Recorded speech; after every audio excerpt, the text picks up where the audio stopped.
Hey everyone. So I am getting overrun with okra.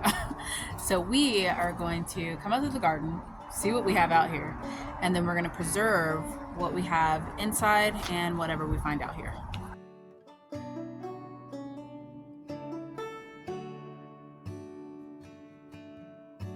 Hi everyone, welcome back to my channel. I'm Shamira Benson, one part of Team Benson, and I am out here at night in my desert garden because my okra is just going bonkers and we are tired of eating okra. So today I'm going to pick whatever we have out here, and then I'm going to go inside and I'm going to be preserving it to show you guys a quick and easy way on how we preserve our okra so that then we have it all year long.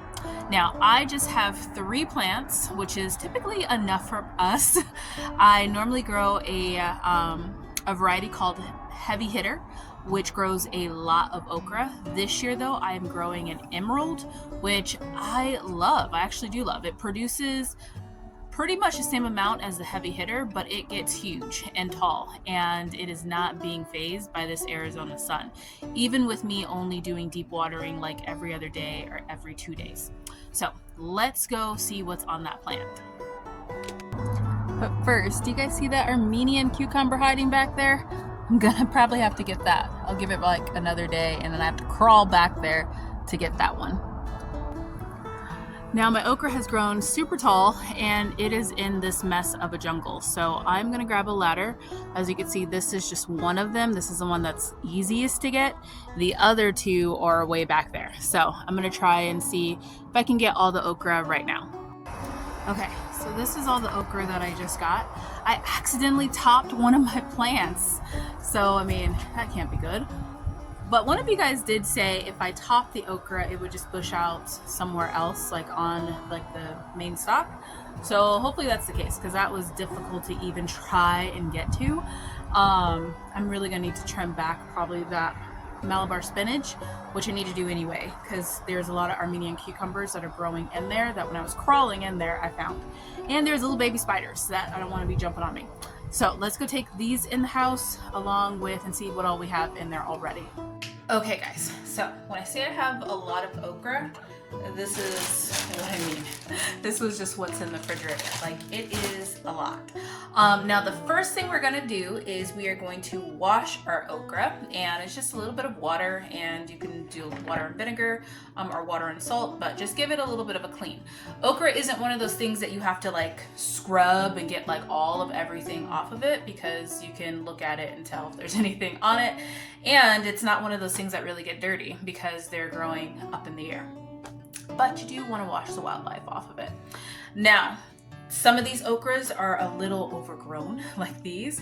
When I cut them, I will know how woody they are and if they'll be fine. A lot of times freezing them, which is what we're gonna do, it helps with the woodiness, and if you fry it, that's gonna help too. So I'm gonna make these like kind of like bigger cuts, you'll see, because I'm going to use them for several different things. I'm going to use them as okra stew.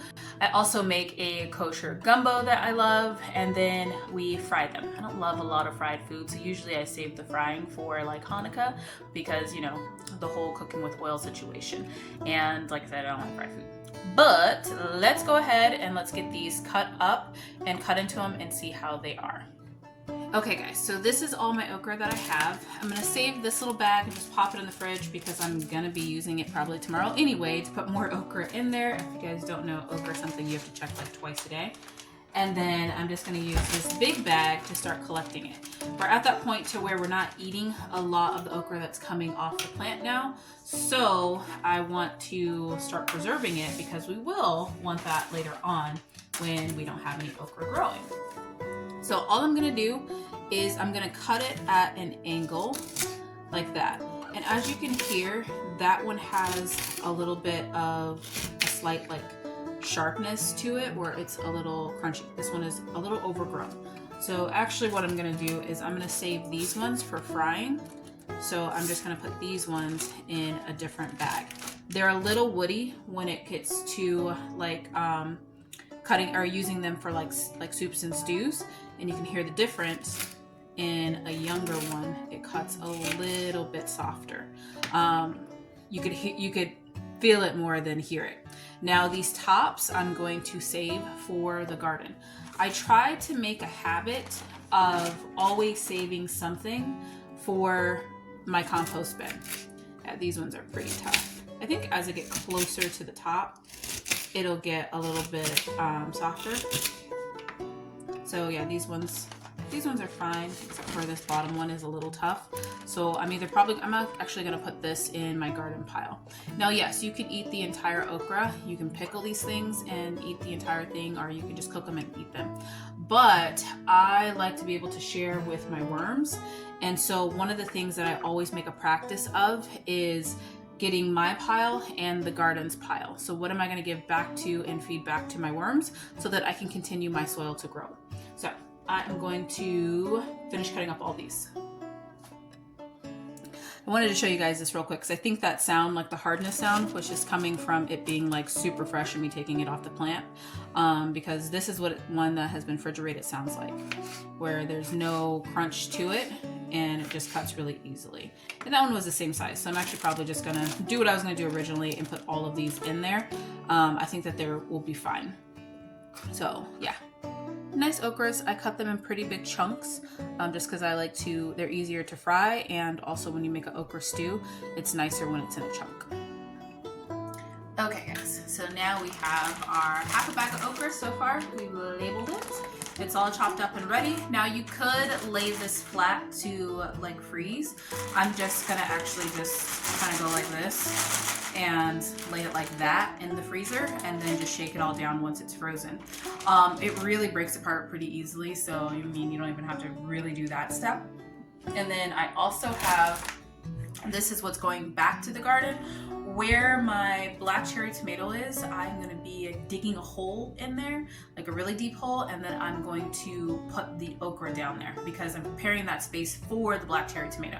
If you guys don't know, I grow a huge black cherry tomato pretty much every year. This year I didn't grow one because we had such a bumper crop last year that I don't even think I could have handled more black cherry tomatoes. Like, there were a ton, guys, like a ton. Like, if you haven't watched those videos, watch those videos because I got pounds upon pounds upon pounds. And that is because I give back a lot to that soil right there in that area. So not only will I be burying these to feed the composting worms, which I have regular worms here in the desert, I'm also going to be burying a fish head, a couple fish heads down there, and maybe some like older eggs that we have. So that's it. That's simple as pie on how you do it. And when I want to defrost these, I'm just gonna put them in water, and I let my okra sit in water for a little bit because then we have okra water for the day, and then I typically fry it up in some oil or deep fry it. So I saute it in oil first before putting it in any type of stews or anything like that because that gets rid of a lot of the slime, and if you deep fry it, you just deep fry it. I'm gonna try and fill this bag up because one of these bags will be enough to last us for the rest of the year for all of our okra needs. Now, the one good thing I would say about okra is that it comes at a time when we need it the most. I think there's no coincidence that okra grows in the summertime because this is the time where we're dehydrated, and okra has mucilage in it. That mucilage helps with your intestines and helps you to be able to push your food through, basically kind of lubricating your intestines so that then you can go number 2. Well, that was 4. Number 2. So I think that it's really cool that okra grows right now, but eating it in abundance could be too much of that lubrication. So what you want to do is you want to make sure that you're saving some for later by just simply popping it in the freezer so that then you could have it all year long. And yeah, I think that's pretty cool that this is the time that it grows because this is the time that our bodies are most dehydrated and we will need it the most. So I hope you guys found this video helpful or interesting, and I hope that you are preserving your okra because there will be a lot you can do with it when you want a nice, thick, healthy, hearty stew in the winter. But until next time, grow yourselves a garden because even a small space can provide you with tons of food. Bye guys!